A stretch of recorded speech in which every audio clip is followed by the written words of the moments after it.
시간입니다. 여러분 달려오시느라 수고 많으셨고요. 여러분 수고 많으셨죠? 열심히 듣고 마음에 담으시느라 고생하셨습니다. 우리가 지난 5주에 걸쳐서 요한복음에 나타나는 예수님의 자기소개 7개 중에 6개를 다루었습니다.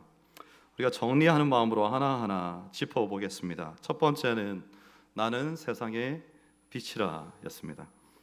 빛으로 오신 예수님이 우리를 하나님의 뜻대로 살아갈 수 있도록 밝히 인도하신다고 말씀하셨죠. 또 하나님께서 그 얼굴 빛을 자기 백성들에게 비춰주셔서 예수님을 통해서 우리 모두가 생명을 얻을 수 있도록 해주셨다, 이렇게 말씀하셨습니다.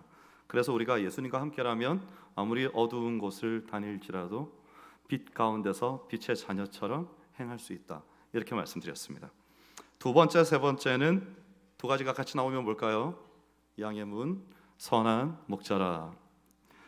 예수님이 양의 참 주인이신데 이 주인이 양의 문이 되셔서 양들을 지킵니다. 양의 문이 되시는 게 어떤 것인지 기억나십니까? 울타리를 쳐놓고 문에 목자가 눕는다고 했죠. 그래서 아무나 들어오지 못하도록 그렇게 지키신다고 했습니다. 양들을 도둑질하고 잡아먹으려는 도둑 또 맹수들이 위협할 때 사꾼처럼 도망가 버리지 않고 목숨을 내어주면서까지 지키고 돌보는 참 선한 목자가 우리 주님이시다, 이렇게 말씀드렸습니다. 그래서 양들은 예수님과 함께 있으면 부족함이 없습니다. 두려움도 없습니다. 양들은 목자의 음성을 듣고 목자는 양들을 압니다. 그래서 그 친밀한 관계를 깨뜨릴 수 있는 것이 아무것도 없다고 말씀드렸습니다. 네 번째는 나는 생명의 떡이라. 먹는 거 잊어버리면 안 되죠. 생명의 떡이라입니다. 사람의 생명을 유지하려면 음식을 먹어야 합니다.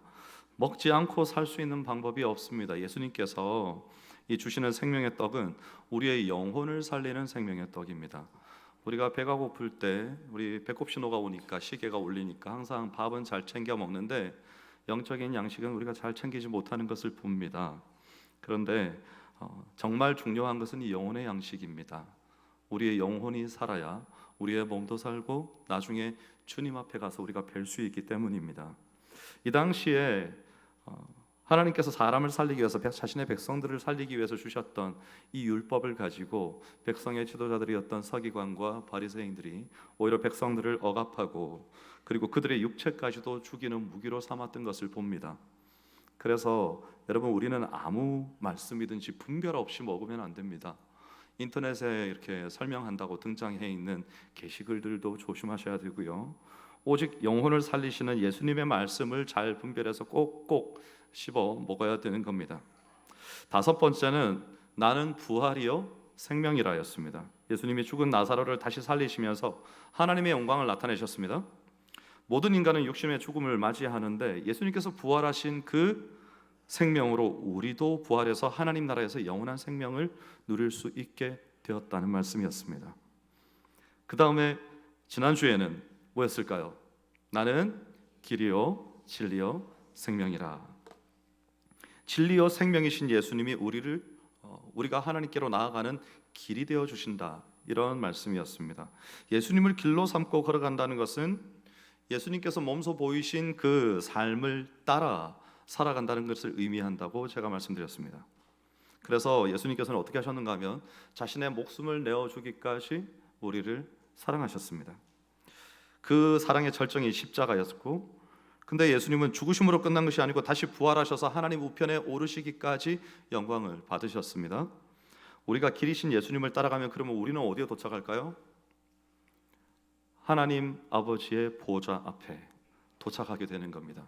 거기가 우리가 마지막으로 서게 될 자리입니다.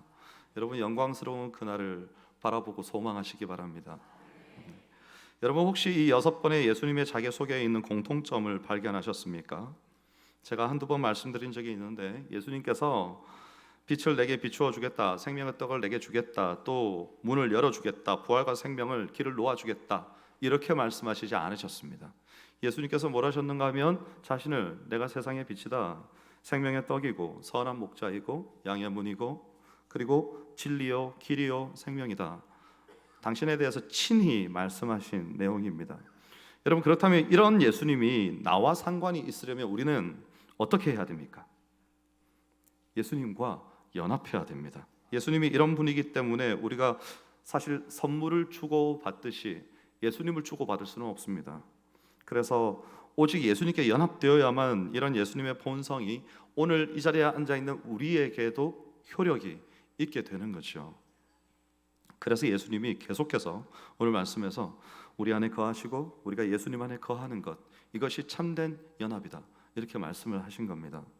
왜냐하면 우리가 예수님과 연합하지 못하면 우리가 지금 이렇게 쭉 길게 읊어놓았던 이 중요한 예수님의 자기소개들, 예수님의 성품들, 예수님이 누구신지를 나타내는 이 말씀들이 하나도 우리와 하등 상관이 없게 되기 때문입니다. 그래서 우리는 어떻게 예수님과 연합할 수 있는지 잘 배워야 하는데요. 혹시 여러분 그러면 나는 예수님과 잘 연합되어 있는가, 여기에 대해서 확신이 잘 안 드는 분도 계실 수 있겠습니다. 오늘 이 시간의 말씀을 통해서 우리가 자신을 잘 점검해 보시기 바랍니다. 사도 바울이 로마서 6장 4절에서 사람이 어떻게 예수님과 연합할 수 있는가를 우리에게 알려줍니다. 함께 로마서 6장 4절 말씀을 읽어보겠습니다. 그러므로 우리가 그의 죽으심과 합하여 세례를 받음으로 그와 함께 장사되었나니 이는 아버지의 영광으로 말미암아 그리스도를 새 생명 가운데서 행하게 하려 함이라. 아멘. 사도 바울은 우리가 예수님의 죽으심과 합하여 세례를 받음으로 그와 함께 장사되었다고 설명합니다. 여러분, 우리 성도님들 대부분 다 세례를 받으셨는데요. 어떤 분들은 어려서 유아 세례를 받으시고 이제 좀 커서 입교를 하신 분들도 계실 겁니다. 그런데 이 세례가 단지 우리 소봉산 교회의 교인이 되기 위해서, 어떤 교회의 성도로 등록하기 위해서 하는 예식이 아니고 예수님의 죽으심과 합하여 장사되는 것이다. 이 사도 바울의 말씀이 오늘 우리의 마음에 경종을 울리는 겁니다. 제가 2주 전에 부활은 죽음이라는 전 단계가 없으면 절대 일어날 수 없는 일이라는 것을 말씀드렸습니다. 세례는 예수님과 함께 내가 죽었다는 고백입니다. 그런데 그것이 끝이 아니라 예수님과 함께 또한 부활의 생명으로 살아간다, 이 고백이기도 합니다. 그래서 증표죠. 우리가 세례를 받았다는 것은 내가 예수님과 연합되었다, 이 증표를 우리가 가지게 되는 겁니다. 그래서 우리가 성찬을 나눌 때 세례교인만 참여하게 하는 것도 우리의 성내에 이런 신비가 들어있기 때문입니다. 아무나 그냥 별 생각 없이 성찬에 참여해서 예수 그리스도의 죽으심을 함부로 하지 못하도록 우리가 그 성내에 잘 구분해서 참여하게 하는 것입니다. 예수님의 생명이 내 생명이 되기 위해서 우리가 예수님과 연합해야 하고, 그 연합이 이제 연합하고 나면 예수님의 모든 것들이 내게도 효력이 있게 되는 거죠. 이런 연합을 위해서 예수님께서 보시는 것이 딱 하나입니다. 믿음입니다. 하나님의 독생자 예수 그리스도께서 이 땅에 오셔서 내 죄를 사해 주시기 위해서 십자가를 지시고 돌아가신 다음에 다시 부활하셔서 이제 하나님의 영광의 보좌 우편에 앉으시고 우리에게도 그 부활의 소망을 주셨다. 이것이 복음입니다. 근데 이 복음을 그냥 우리가 아는 것이 문제가 아니고 확실히 믿는가 하는 겁니다. 우리가 이 믿음을 고백하면 이제 우리는 예수님의 이름으로 세례를 받고 예수 그리스도와 연합하게 되는 거죠. 그래서 여러분, 세례가 얼마나 중요한 예식입니까? 여러분, 세례를 평생 2번, 3번 하지 않습니다. 딱 한 번 하죠. 그래서 여러분, 누군가를 학습 세례를 받기 위해 안내할 때 꼭 말씀해 주셔야 됩니다. 마음에 아직 확실한 믿음이 생기지 않거든 잠시 미루시고 더 말씀을 읽으면서 기도하십시오. 그래서 당신의 마음에 확실한 믿음의 고백이 있을 때 세례 받으십시오. 만약에 등 떠밀려서 세례 받았다가 나중에 예수님을 진짜로 만났어요. 진실된 고백을 하게 됐어요. 이제 세례를 받아야 되겠네. 난 지금 받았네 벌써? 그러면 안 되는 거죠. 그래서 여러분, 세례는 아주 중요한 예식입니다. 깊은 묵상 가운데 예수 그리스도와 하나 된다는 것을 진심으로 받아들이고 고백하는 예식이죠. 혹시 여러분에게 그런 고백이 없으셨다면 여러분, 다시 그 고백을 되새기셔야 합니다. 내게 참된 그 고백이, 연합의 고백이 있는가? 이 연합이 없으면 예수님과 우리가 아무런 상관없는 사람이 되기 때문에 예수님께서 끝까지 이 내용을 강조하십니다. 제가 지난주에 예수님의 자기소개 7개 중에 마지막 2개가 예수님께서 잡히시던 날, 그날 말씀하셨다고 여러분에게 알려드렸습니다. 그만큼 중요하고 꼭 기억해야 되는 것인데요. 여러분, 수험생들이 시험장에 갈 때 가지고 가는 게 있죠. 3년 동안 혹은 6년 동안 공부한 걸 다 싸실머지고 갑니까? 그렇지 않습니다. 뭘 가지고 갈까요? 그날 뭐 소원표 뭐 이런 것도 있겠습니다. 근데 정말 중요한 건 그날 내가 시험 볼 때 마지막으로 반드시 기억해야 될 거. 원리, 어떤 규칙, 혹은 어떤 암기 사항, 아주 중요한 어떤 내용들, 이런 것들을 정리해서 매 시간 시험이 시작되기 전에 한번 쭉 보지 않겠습니까? 물론 당일날 본다고 뭐가 달라지겠습니까? 그런데 그걸 보죠. 네, 봅니다. 왜냐하면 기억을 되새기기 위해서 봅니다. 중요한 거죠. 예수님께서 잡히시던 날 하신 말씀이 왜 중요한가 하면 그런 의미에서 중요합니다. 이제 제자들이 더 이상 예수님과 함께 있지 못하는 겁니다. 예수님께서 십자가에 잡히시고 돌아가시게 되면 제자들은 이제 선생님 없이 자기들만 남게 됩니다. 그때 그들이 마주해야 될 그 시험지의 정답을 제대로 쓰기 위해서 필요한 내용이 오늘 우리가 함께 나누는 예수님의 마지막 자기소개라고 생각한다면 이게 얼마나 중요한 말씀인지 우리가 짐작할 수 있습니다. 오늘 함께 읽은 본문 1절에서 나는 참 포도나무라고 예수님이 자신을 소개합니다. 이 말씀을 통해서 이제 우리는 예수님과의 연합이 어떤 것인지 좀 더 자세하게 이해할 수 있습니다. 우리가 알고 있듯이 여러분, 포도나무는 소나무나 뭐 전나무나 이런 것들처럼 쭉 이렇게 곱게 자라는 나무가 아닙니다. 오히려 우리는 포도나무를 포도넝쿨이라고 말하면 좀 더 익숙하실 겁니다. 그런데 예수님께서 포도를 가지고 자신을 설명하시는 이유는 이 팔레스타인 지역에서 포도나무가 정말 흔하기 때문입니다. 오죽하면 정탐꾼들이 가서 포도송이를 메고 왔을까요? 너무 흔하니까 딱 봐도 아는 겁니다. 이 땅이 얼마나 비옥한 땅이고 그 땅에 어떤 사람들이 살고 있는지.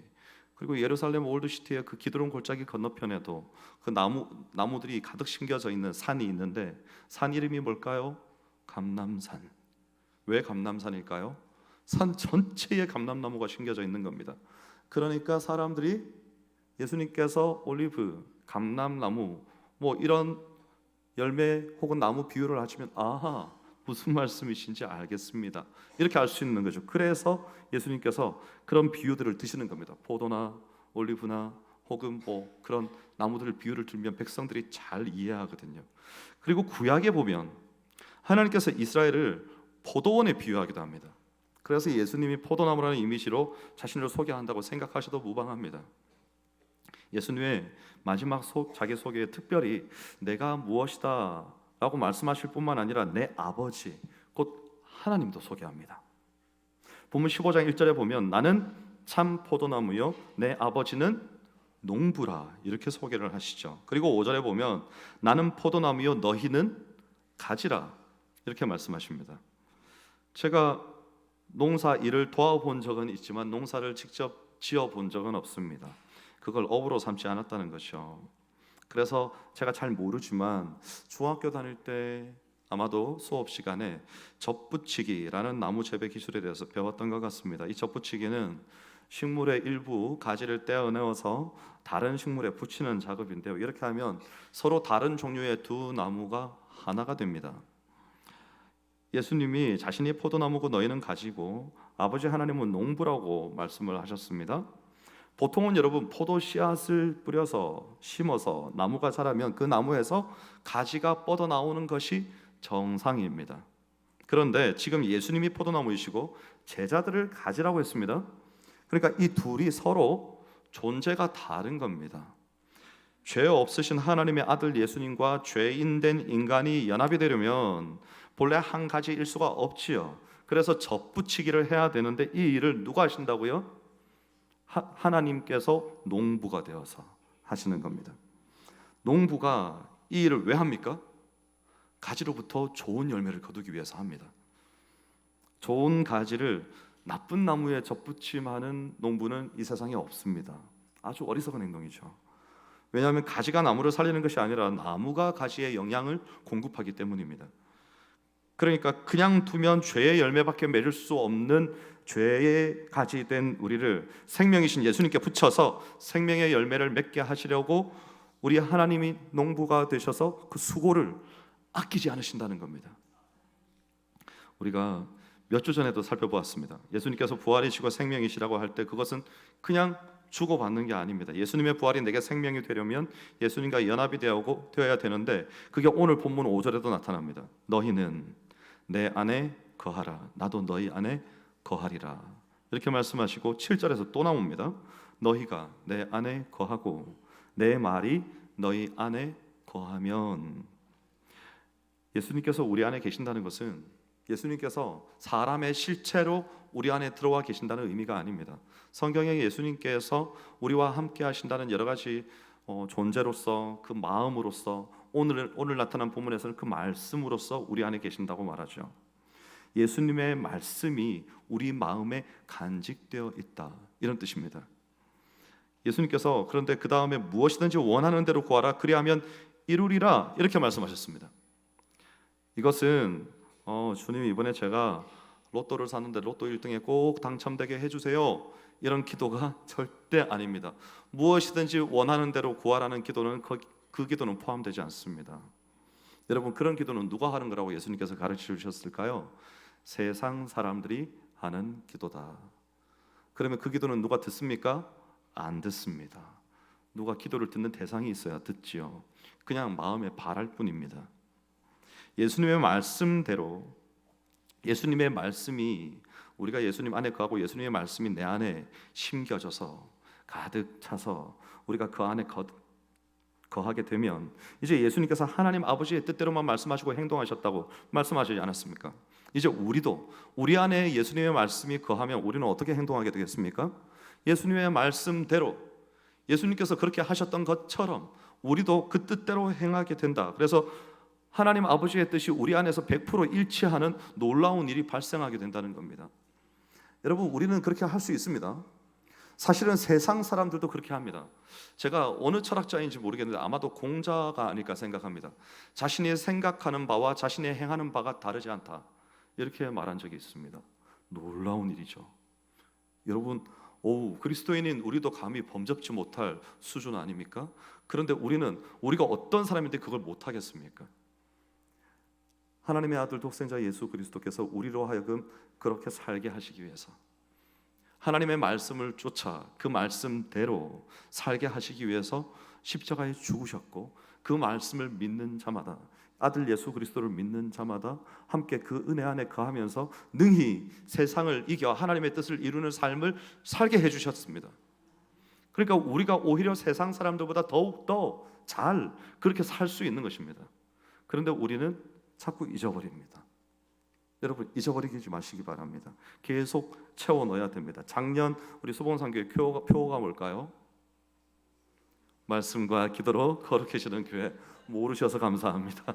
네, 말씀과 기도가 우리에게 있어야 됩니다. 여러분, 말씀과 기도가 반복되어야 합니다. 말씀과 기도에 천착해야 되고, 그 말씀과 기도가 내 마음속에 깊이 들어와서 그냥 툭 건드리면 말씀과 기도가 툭 튀어나올 수 있어야 되는 정도가 되어야 됩니다. 그렇게 온전하게 예수님과 연합을 이루게 될 때 이제 내가 바라는 것들은 다 십자가에 못 박고 예수님의 소원이 내 소원이 된다, 이 말씀입니다. 그러니까 그때부터 그런 방식으로 원하는 것들은 다 이루어지는 겁니다. 다시 말씀드리지만 하나님의 뜻을 소원해야 됩니다. 여러분, 설교 마친 다음에 목사님이 뭐든지 소원하면 다 이루어진다 그랬어 하고 마음대로 소원을 빌면 안 됩니다.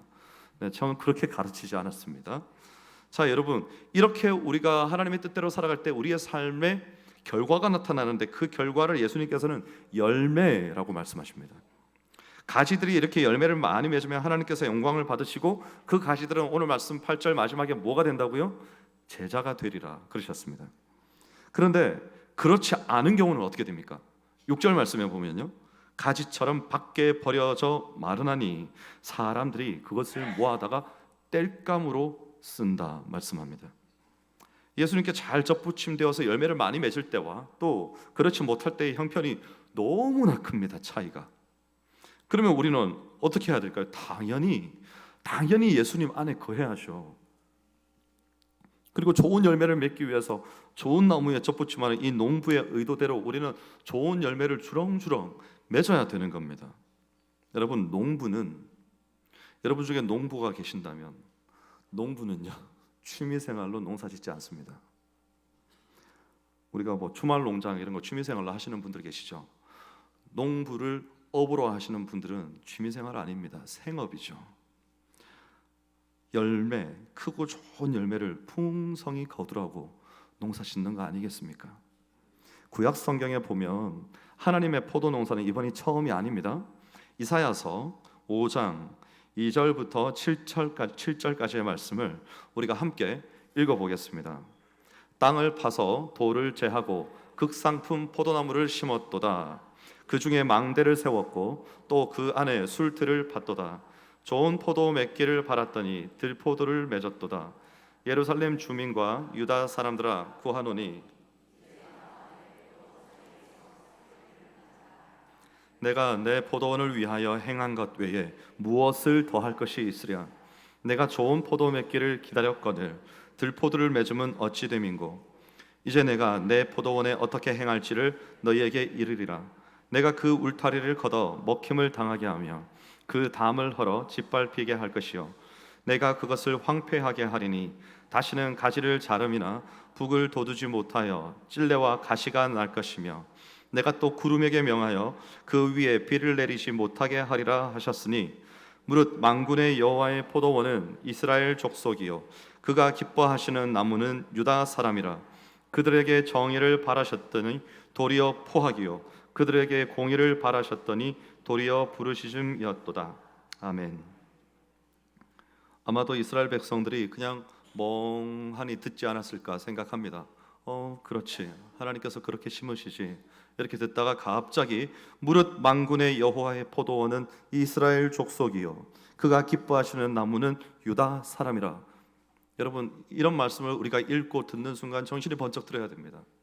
예수님께서 우리에게 말씀하실 때도 항상 설명을 쭉 하신 다음에 마치 나단 선지자가 다윗에게 지적했던 것처럼 당신이 바로 그 사람이라. 예수님께서 가서 너도 이와 같이 하라 말씀하시는 거죠. 흘려 들으면 안 됩니다. 이 말씀에 하나님께서 기대를 가지고 포도원 농사를 시작하셨다가 철저히 망쳐버리게 된 이야기입니다. 하나님이 이스라엘 백성들을 적과 꿀이 흐르는 가나안 땅으로 인도하셔서 심으셨습니다. 그리고 정말 정성을 다해서 좋은 열매를 맺기를 기도하면서 열심히 가꾸셨습니다. 그런데 그들은 정의의 열매 대신 포악을 행하고 공의의 열매 대신 부르짖음만을 맺었습니다. 그래서 농부이신 하나님께서 포도원의 울타리도 걷어버리시고 담을 헐어서 짓밟히게 하시고 땅을 황폐하게 하고 비를 내리지 않으므로 좋은 열매를 내지 못한 포도원에 내가 보응하겠다 이렇게 말씀을 하신 겁니다. 하나님께서 농부가 되셔서 가꾸는 포도원의 포도원 가지들은 이 포도나무 가지들은 반드시 좋은 열매를 맺어야 합니다. 여러분, 선택의 문제가 아닙니다. 이것은 왜냐하면 좋은 열매를 맺지 못하면 가지로서의 존재 이유가 없어지기 때문입니다. 결국 모아서 땔감으로 써버릴 것이기 때문이죠. 이때 그 장작이 되어서 땔감으로 쓰이는 것도 나쁘지 않겠는데요 라고 말씀하시면 절대 안 됩니다. 왜냐하면 불사른다는 것은 멸망하는 것을 의미합니다. 이사야서 말씀에서 기록된 것처럼 가지가 열매를 맺지 못하면 여러분 어떻게 되는가 하면 농부가 가꾸는 손이 오지 않습니다. 왜 그렇습니까? 딱 보니까 죽었거든요. 버리는 겁니다. 더 이상 가꾸지 않습니다. 죽을 건데 왜 가꿉니까? 빨리 뽑아내고 다른 걸 심어야죠. 그렇게 되는 겁니다. 그래서 농부가 돌보지 않고 내버려 두기 때문에 계속 말라 비틀어져서 결국 쓸모없게 되는 것입니다. 그래서 예수님은 어떻게 해야 열매를 많이 맺는지 가르쳐 주시는데요, 그것이 바로 예수님의 말씀 안에 거하는 겁니다. 예수님께서 가르쳐 주신 말씀대로 살아가면 열매를 풍성하게 맺게 됩니다. 근데 반대로 생각하면 내게 만약에 지금 이 자리에 그런 분들 계실 겁니다. 열매가 풍성하게 맺히고 계신 분들, 그런 분들은 내가 예수님 안에 있다는 거구나 이렇게 생각하셔도 무방합니다. 여러분, 예수님도 부활하셔서 하나님 나라에 계시기 때문에 사실 우리 눈으로 볼 수가 없지요. 예수님의 말씀이 우리 안에 있는지 없는지 잘 보이지 않습니다. 보이지 않으면 내 자신도 내가 예수님 안에 있는지 혹은 예수님 밖에 있는지 나도 스스로 확신을 가지기가 어렵습니다. 그럼 무엇으로? 우리는 내가 예수님 안에 있다는 것을, 예수님의 말씀이 내 안에 있다는 것을 무엇을 보고 그 증거를 가질 수 있을까요? 열매로 보아 알리라. 성경에 여러 가지 열매가 나옵니다. 대표적으로 성령의 9가지 열매가 있고요, 의의 열매가 있고 빛의 열매가 있고 회개의 열매가 있고 평강의 열매도 있습니다. 그 중에 성령의 열매를 한번 보기를 원합니다. 우리 함께 갈라디아서 5장 22절 23절 말씀을 읽어보겠습니다. 오직 성령의 열매는 사랑과 희락과 화평과 오래 참음과 자비와 양성과 충성과 온유와 절제니 이 같은 것을 금지할 법이 없느니라. 아멘. 우리가 이 성령의 열매가 무엇인지 너무 잘 알고 있습니다. 그런데 저는 오늘 여러분들에게 한 가지를 더 가르쳐 드리려고 합니다. 여러분, 나무가 열매를 맺지 못하는 경우가 있습니다. 그게 뭔가 하면 병충해를 입을 때입니다. 나무를 아무리 열심히 가꾸어도 조그마한 해충에 의해서 작은 구멍이 하나 나게 되면 그 큰 나무가 속수무책으로 당하는 것을 봅니다.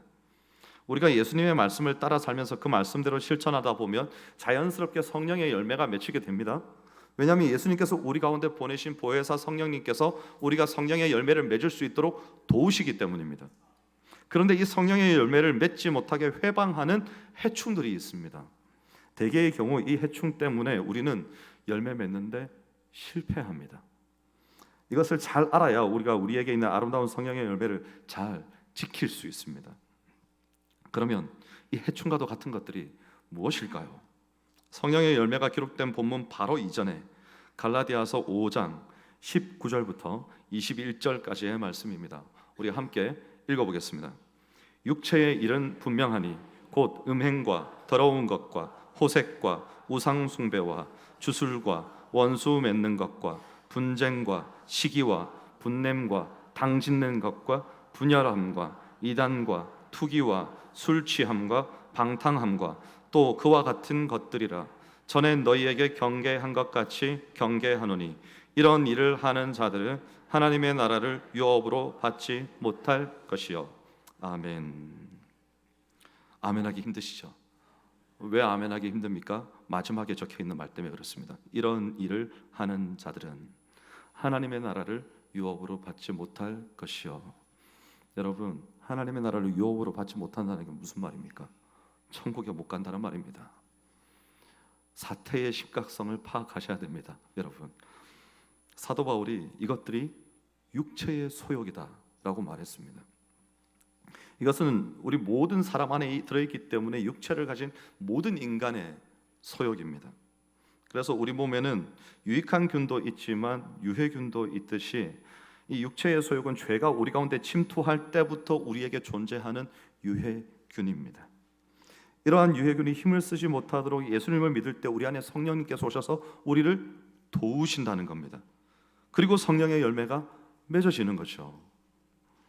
그런데 우리가 자꾸만 유해균에다가 양분을 주면 어떻게 될까요? 여러분, 우리 몸속에 유익한 균이 있고 유해한 균이 있는데 유해한 균에 자꾸만 양분이 들어가게 된다는 것은 몸에 좋지 않은 음식, 이런 식품들이 우리 안에 들어가게 된다는 말이고, 그러면 어떤 일이 발생합니까? 암에 걸리든지 병이 생기는 거죠. 유해한 균이 득세하게 되니까. 그래서 사도 바울도 이 성령과 육체가 서로 대적한다고 말씀합니다. 그래서 성령이 우세해서 성령의 열매를 맺으려면 우리가 예수님께서 기뻐하시는 뜻을 더 열심히 실천하려고 애를 써야 한다는 것입니다. 왜냐하면 성령을 따라 살지 않고 내버려 두면 그냥 그 자리에 멈춰서 적당히 좋은 상태로 있는 것이 아니라 우리가 육체의 소욕에 지배를 받게 된다는 것입니다. 그래서 사도 바울이 이 대결에서 승리하는 방법을 우리에게 말씀합니다. 갈라디아서 5장 24절 말씀에 그리스도 예수의 사람들은 육체와 함께 그 정욕과 탐심을 십자가에 못 박았느니라. 아멘. 정욕과 탐심을 십자가에 못 박아버려야 성령으로 살 수 있습니다. 여러분, 정욕과 탐심이 언제 올라옵니까? 왜 항상 올라온다고 말씀을 못 하실까요? 그렇죠? 항상 올라옵니다. 정욕과 탐심은 우리 속에서 불쑥불쑥 순간순간 치솟아 오릅니다.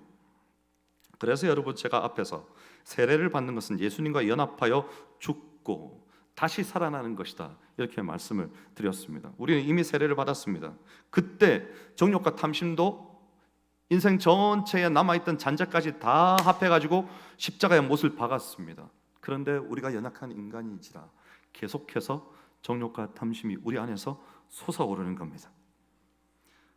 근데 그 안에서 완전히 제거되지 않고 그거를 계속 내버려 두게 되면 이것들이 자라나서, 마치 여러분 밭을 한번 가꿔 보시면 잡초가 가꿔서 자랍니까? 아니요. 내버려 둬도 금방 자랍니다. 그냥 잠시 자리를 비웠다가 며칠 뒤에 와보면 이만큼 자라 있고, 그게 잡초입니다. 죄가 그와 같습니다. 그래서 우리가 육체의 소욕이 이 새순돋아나듯 올라올 때 방치하지 않고 보이는 즉시 여러분, 우리 재배하시는 분들은 아시잖아요. 잡초는 볼 때마다 뽑아야 됩니다. 조금만 내버려 두면 금방 다 뒤덮어 버리는 거죠. 그래서 성령의 열매를 맺을 기운들을 덮어버린다고 예수님께서 말씀하셨습니다. 여러분, 그래서 우리가 포도나무이신 예수님께 접붙임 받은 가지로 살아간다는 것은 지금부터 내가 이제 좋은 나무에 붙었으니까 이제 저절로 열매가 맺어지겠구나, 절대로 아닙니다. 그렇게 생각하면 안 됩니다. 더 성실하고 더 부지런하게 좋은 열매를 맺기 위해서 계속 노력해야 되는 거죠. 그래서 우리에게 경건 생활이 중요한 겁니다. 여러분, 경건 생활이 두 가지를 말합니다. 뭘까요? 작년 표에 나와 있습니다. 말씀과 기도. 이게 경건 생활입니다. 제가 신방할 때 많이 강조합니다. 여러분, 신앙 생활에는 왕도가 없습니다. 말씀과 기도로 거룩해지지 않고 내 영성이 유지된다, 절대 할 수 없습니다. 아침에 일어나서 왜 우리가 말씀을 묵상합니까?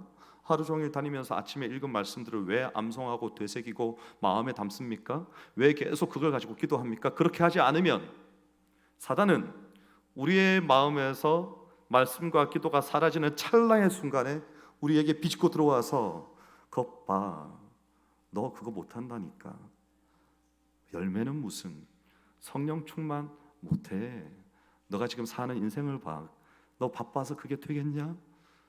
이런 이야기들을 사탄이 우리 안에 계속 집어넣는 거죠. 우리가 무너지게 만듭니다. 그럴 때일수록 아까 어떻게 했다고, 바울이 어떻게 하라고 말했습니까? 정욕과 탐심을 십자가에 못 박으라는 겁니다. 그런 생각이 들 때마다 나는 하나님의 사람이다, 하나님, 나는 승리한 줄 믿습니다, 주 예수 그리스도의 십자가와 부활의 소망이 오늘 내게 살아있는 줄 믿습니다, 이런 고백을 하면서 내 마음에, 내 눈이 보는 것들, 내 귀에 들리는 것들, 귀에 들리니까 어쩔 수 없이 듣는다고요? 아닙니다. 마음이 있으니까 들리죠. 마음이 없으면 흘리는 겁니다. 여러분, 손이 무엇을 하기에 빠르십니까? 여러분의 발이 어디로 빨리 달려가고 있습니까? 그 자리가 성령께서 인도하시는 길입니까? 아니면 오늘 말씀 갈라디아서 5장 19절부터 21절에 나타난 육체의 소욕은, 육체의 일은 분명하니, 이전 개역 한글 버전에서 여기서 뭐라고 표현되는지 아십니까? 육체의 일은 현저하니, 누가 보아도 명확하게 알 수 있으니. 그런데 누가 보아도 명확하게 알 수 있는 그 일을 우리는 빠져나오지 못하고 하고 있다는 겁니다. 그래서 우리가 하나님의 사람이 되기 위해서, 예수 그리스도라는 참 포도나무에 붙어있는 열매를 풍성하게 맺는 가지가 되기 위해서 오늘도 우리는 다시 한번 우리의 정욕과 탐심을 십자가에 못 박고 주께서 가신 걸음을 따라 한 걸음 한 걸음 나아가야 되는 겁니다. 우리가 이 땅에 사람이 창조된 이후에 최초의 사람 아담이 범죄했습니다. 그래서 원죄가 들어오게 되었고 모든 사람에게는 죄를 짓고자 하는 경향이 생기게 되었습니다. 그래서 우리 모두는 죄를 짓는 데는, 우리의 마음의 욕심대로 행하는 데는 너무 마음이 편합니다. 여러분, 여러분 원하는 대로 하는데 마음이 불편한 적 있었습니까? 너무나 즐겁죠. 그런데 만약에 선한 일을 한다. 제가 어제 카페 한 곳을 갔었는데 그 카페에서 1층에서 주문을 하고 2층으로 올라가는데 2층 계단 끝에 전면에 어떤 글귀가 붙어 있는가 하면 손으로 쓰신 것 같아요. 선한 것은 강하다. 여러분, 세상 사람들도 그러고 살아요. 근데 우리는 선한 열매를 맺으려면 어떻게 해야 됩니까? 죄를 향해서 가다가 돌아서면, 그때부터는 죄를 지을 때는 순풍 달고 가는데 죄를 지으려다가 그 마음으로부터 돌아서면 그때부터는 어떤 바람이 불어요? 역풍이 붑니다. 그래서 선한 일을 하기가 얼마나 힘든지를 모릅니다. 나쁜 일을 할 때는 쉽게 했는데 내가 누구한테 돈 100원, 1000원이라도 줄라 생각하면 줘야 되겠지? 이렇게 생각하게 되고, 액수가 10,000원, 100,000원 더 높아지면 누군가 다른 사람이 하지 않을까? 꼭 내가 해야 되나? 이런 생각이 들게 된다는 거죠. 여러분, 성령의 일을, 성령의 소욕을 따라가는 길은 역풍을 맞고 걸음을 내딛는 길입니다. 왜냐하면 우리가 아직 세상에 살고 있기 때문에. 근데 이 세상 속에서 우리가 성령님께서 우리를 도우셔서 그 성령의 소욕을 따라 정과 욕심을 십자가에 못 박고 살아갈 수 있도록 도우신다는데, 우리가 우리의 정신을 차리고 깨어있지 않으면 우리의 마음을 탁 놔버리는 순간 어떻게 되는가 하면 바람에 휩쓸려서 날아가 버리는 겁니다. 그래서 분명히 나무는 좋은 나무인데 붙어있는 가지가 부실해서 자신의 풍성한 열매를 맺기 위한 소임을 다하지 못하는 겁니다. 그러면 뽑혀서 던져져서 불살하게 되는 거죠. 여러분, 우리가 오늘 우리의 마음에 이런 경각심을 가질 수 있기를 원합니다. 포도나무이신, 참 포도나무이신 예수님께 접붙임 바 되어서 저절로 열매가 맺어진다 생각하지 않고, 그 풍성한 열매를 맺기 위해서, 성령의 열매를 맺기 위해서 하나님의 사람으로서의 아름다운 열매를 가득 안고 우리가 주님 앞에 서기 위해서 오늘 우리의 발걸음을 정진해야 하는 것입니다. 그래서 만약에 아무리 노력해도 나무가 나빠서 좋은 열매를 맺을 수 없다면 우리는 근본적으로 아무것도 할 수 없습니다. 하지만 우리에게 나무는 누구이십니까? 참 포도나무 대신 예수 그리스도, 너무나 좋은 나무가 우리 앞에 있습니다. 우리는 그 가지로서 붙어 있기만 하면 되는 겁니다. 떨어져 나가기만 안 하면 됩니다. 주님, 제가 주를 바라봅니다. 주께서 원하시는 일들을 내가 하기를 원합니다. 주님을 사랑합니다. 주의 걸음을 따르기를 원합니다. 이런 소원을 가지고 주를 붙들고 간절히 기도하면서 말씀을 마음에 새기면서 계속 따라가는 거예요. 그러면 우리가 세상을 이길 수 있습니다. 왜냐하면 예수님께서 이미 내가 세상을 이기었노라 말씀하셨기 때문입니다. 그래서 여러분, 이번 한 주간 여러분의 삶이 극상품 포도나무 대신 예수 그리스도께 단단히 접붙임 받은 아름답고 풍성한 열매를 맺는 가지가 되어서 우리 모두 함께 우리 주님 앞에 이 땅에서의 생을 다하는 날 영광스럽게 아름다운 가지로서 열매를 안고 설 수 있기를 주의 이름으로 축원합니다. 기도하겠습니다. 하나님, 감사합니다. 예수님께 생명을 공급받는 튼실한 가지가 되기를 원합니다. 우리 하나님 아버지께서 기대하시는 풍성한 열매를 맺는 우리 모두가 될 수 있도록 주여 오늘도 함께 하시고 역사하여 주시옵소서. 감사드리며 예수님 이름으로 기도하옵나이다. 아멘.